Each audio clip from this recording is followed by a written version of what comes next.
A very warm welcome. This is Spectrum on Radio 1. I'm your host, Edmond Vincent. In Spectrum tonight we review the week.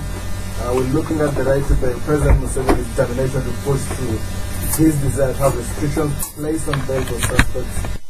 For a raft of crimes. We look at the Gilbert Bukenya case, still the president in the picture, saying he thinks his own private investigation shows that the former vice president is an innocent man. We'll also look at the energy crisis, the state of economy, and the list of strike actions that are being threatened. Our guests tonight, Mr. Nicholas Opiyo, legal consultant at AKIJUL, also a political and social affairs commentator. You're most welcome, Mr. Opiyo. Thank you very much, Edmond, and a very good evening to all the listeners. We also have Mr. Bamwine, former Nakawa division RDC. Right now he's at the NRM Communications Bureau. You're most welcome, Mr. Bamwine. Thank you very much. Viewers, because we are also live on the internet, you go to YouTube. We also expect to be joined by Mr. Vincent Mayanja, Deputy Secretary General of the Democratic Party. Mr. Opiyo, the right to bail, the president seems to be stuck in concrete on this. He says if the parliament doesn't support him, and seems to be a bit cold, giving him a cold shoulder on that, he's going to call for a referendum. Is this, what are we reading in this? Well, first and foremost, I don't have the details of the president's proposal. What I have read is what we also read in the press. I wasn't, at the NRM caucus meeting where the suggestions were made. But speaking to a couple of people who were at the meeting, I got the sense that the president tabled his proposal to amend the constitution to extend the time for bail for 6 months for particular offences. And when he was vehemently opposed by members of his party, I think in what I think is a knee-jerk reaction, he says, if you don't want it, we'll take it for a referendum. But I think that the president is completely misguided on this matter. First and foremost, because the right to bail is premised on the presumption of innocence, which is a cornerstone of any criminal justice process. It is also a human right. It's a fundamental human right. And believe me, under Article 28, the right to fair hearing, where the right to presumption of innocence falls, that's a non-derogable right under Article 44 of our Constitution. But that said, I also do think that the president, and this discussion has been made before by the late Attorney General Francis Ayume. It was made by the late Opiyo James, the MP from Bala Municipality. Unfortunately, all of them died after they made this statement. I hope I won't die after this. But the point that I'm making is that the Constitution provides for particular ways of amending the Constitution. Certain parts of the Constitution can only be amended through certain measures. Now, that is provided for under Article 260 of the Constitution. There are 3 ways. The first is by an act of Parliament, that Parliament amends the Constitution through an act of Parliament that is intended to specifically amend the Constitution. The second way is by a resolution of district councils, and the last is by a referendum. But in all the 3 methods of amending the Constitution, they have to be referred by Parliament. The President does not have the executive power to call for a referendum outside the legal framework provided for by Article 260 of the Constitution. Now, in specific regard to the question of Chapter 4, the Bill of Rights, where the presumption of innocence lies, the President cannot amend that particular chapter by a referendum. Even if Parliament would want to refer these questions to a referendum, Parliament can only refer if there is a 2/3 majority. If at the second and the third reading of the bill before Parliament, it is supported by 2/3 majority. So there cannot be any circumstance under which the President can call for a referendum to amend the Constitution outside this framework, particularly on the freedom or the fundamental freedom on the right to bail. I do think that the expressions of the President, first of all, would amount to doing something unconstitutional. In the same manner, the late Ayume advised when they were amending the Constitution. In the same manner, the late James Opiyo advised when they were amending the Constitution. Secondly, I think that the President's proposals are in many sense an indication, in my view, of a feeling of uneasiness, of the rising unpopularity, if you like. Mr. Ferdinand might disagree with this, but consistently, there have been a decrease in the number of votes that the president has got, but also a rise. What do you mean by that? I mean, in all the elections we've had, President Museveni's numbers and percentages has been progressively declining. This time it went up. Well, it did, but very slightly. Well, it actually did significant. That doesn't show a very landslide victory as opposed to 1996. So I think that is a very reaction that is being expressed through sentiments. I mean, the various protests that we've witnessed in the city, but also the strength of the opposition, the rise in dissenting voices in the country. And I think that the best way to address that is not by seeking to circumvent the constitution, to amend it to target particular groups of people, but to address these questions through a political solution and not amending the law.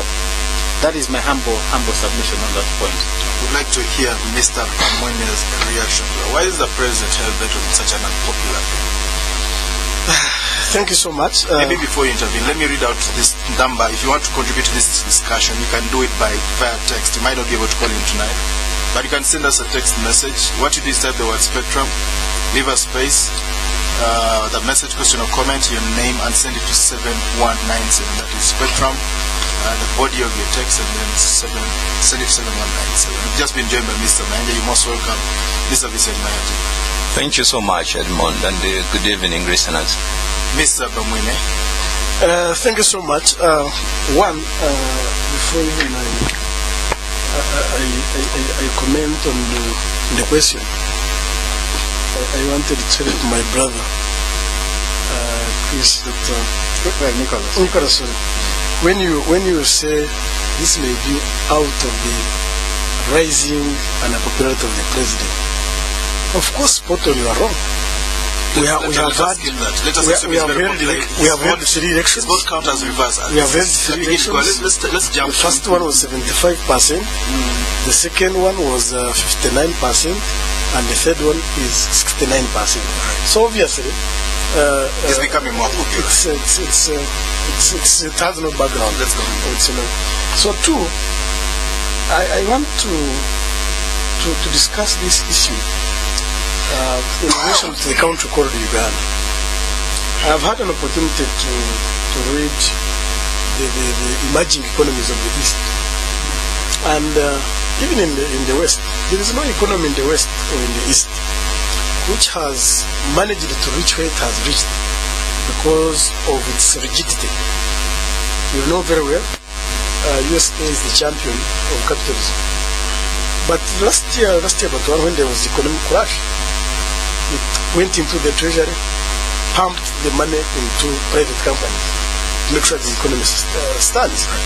Meaning that they had an opportunity of taking even the pride of championing this liberal economy, which they were condemning initially, and now they are subsidizing all their sector of the economy. Now this takes us to Uganda.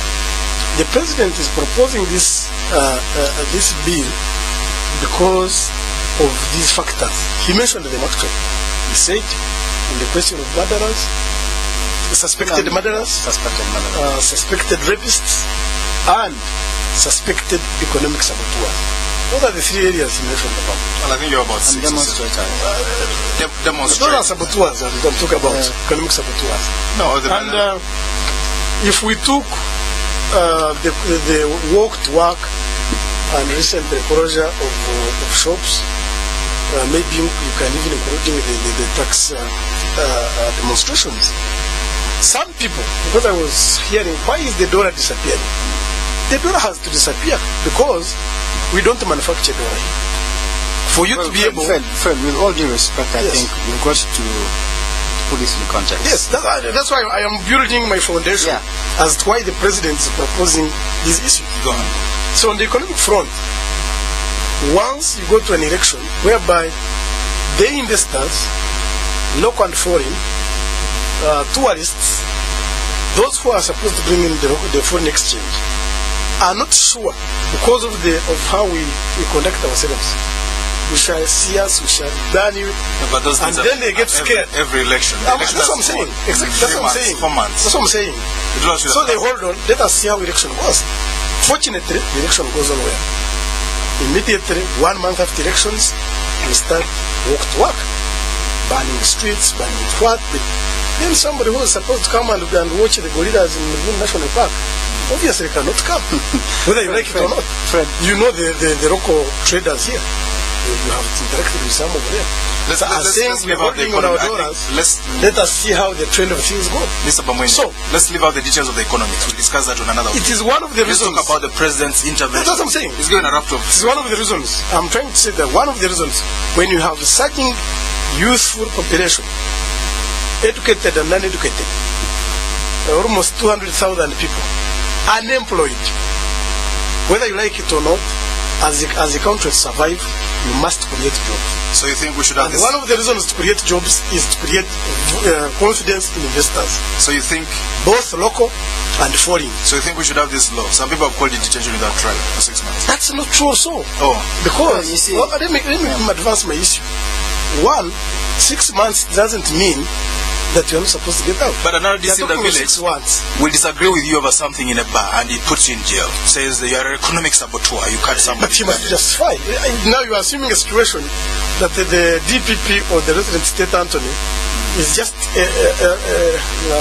a statue who cannot analyze the events. If I may just very briefly. So, as far as I'm concerned, It's justified. look at Singapore, look at Malaysia, all of these economies They are Let's dismal. had to If I take may a just- bitter pill. just very briefly. Very bitter. If I may. Take some Made your economic point. strategies. Very briefly. The country moves forward. Two points very briefly. I 2 want to- points very Let me briefly. first agree with you. I want to agree with you that for the bill to go through, or the constitution to be changed, it is true there are 3 measures provided for. Let's forget about those. It's very And as unpopular. far as I'm The NRM concerned, caucus is opposed the to it. president cannot go beyond or outside the 3 methods of proposal. All right. Therefore, I like us to move forward. Let's forget the technical things that we already know. And as far as I'm concerned, I'll be very happy.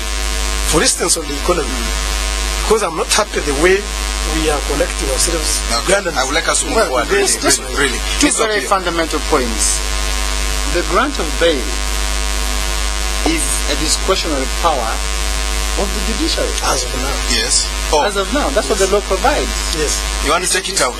As of It's now, a yes. discretion. I mean, used to rule by decree. It is an interference, in my view, in the independence of the judiciary, in the There was no exercise parliament of during that judicial time. We can function. still You see, when you use the word decree, The second point, who shouldn't be here. can I just make my point? Why it is not a decree? Can I Mr. make this Opiyo. point? Why it is Go on. not a decree? It's because me and you we are here debating. Parliament is going to debate it. Assuming they fail, the population will debate it. Mr. So it can't be a decree. All right. Go. The first point is that the grant of bail is a discretion of the Yes, judiciary. nobody. Any such proposal to take it away is an interference in judicial functions. Secondly, I think that we need to actually be seen to promote our commitment that we have made in paper. The NRM went to the bush to fight the return of rule of law. Why can't we follow the law as it Okay, is? let's hear I'm from very Mr. sure you are a lawyer. Let's move forward. And you know how many times the American Constitution was changed? Mr. Over Mayanja. 27 times. Mr. That Mayanja. means people are not. Okay, we're moving forward right now. But Mr. Vincent Mayanja, the president wants to hold the economy together. Economic saboteurs are chasing our investors, walk-to-work protests. There's a lot of mayhem. People are scared. Pictures on CNN and the BBC. He wants the investors to come and he wants them to be assured. That's why he wants this law. Where I come from, they say it is a very, very unpleasant problem. In fact, it's a saying that they just say that weugulaza nga awubira awantu awakyamu. And you start saying that something is smelling. Let's get it in English. Translate it for us. That you are trying to pretend like somebody who is near something very, very smelly, and you know it. Explain it to us. It's too complicated. You start saying that, you know what, there is something smelly. Go on.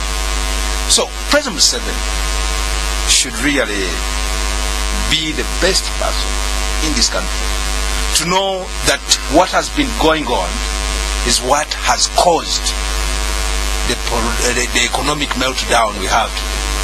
What is that? Walk to work. The tourists cannot come. When you have walk to work, Well, I'm asking, what caused the walk to work? Even the investors, they'll What caused the walk to work in the first place? The man won an election, you don't agree with him, you refuse to go to court, you go to the streets. What should he No, do? I don't think that people went to the streets because... shirt collars. I don't think that people went to the streets because the president won an election. The people went on the streets because the cost of living was very high. But that is happening worldwide. In Kenya, a liter of fuel costs 3,200 shillings. Recently, excuse me, Let's get it. recently, they were making an analysis of how inflation has been affecting this region. Yes. And in Kenya, the inflation is 0.7. No, that's not true. Edmond, That's what I thought. It has gone up. I'm not saying It has risen a little bit. It has risen by 0.6.7. Well, that's still not a very good indicator. Well, that's Edmond, Inflation is around look at 8%. Look at in Kenya, between 6 and 8%. but what was it before the crisis? Edmond, Actually, it was about if you can amplify the Well, point that in you Tanzania, inflation in June went 14%. That's the figure that I have on my fingertip. It went 14%. In Rwanda, they raised their CPR, their indicative rate, to 8% to 6%. In Kenya, they raised it to 8% from 6.2. They took it back again to 6.2. So we're all in the same boat. You should not But no, complain. what I'm saying, ours was about 6 point something. Before the crisis, Yes. it is now 15%. Yes. So the increase in our case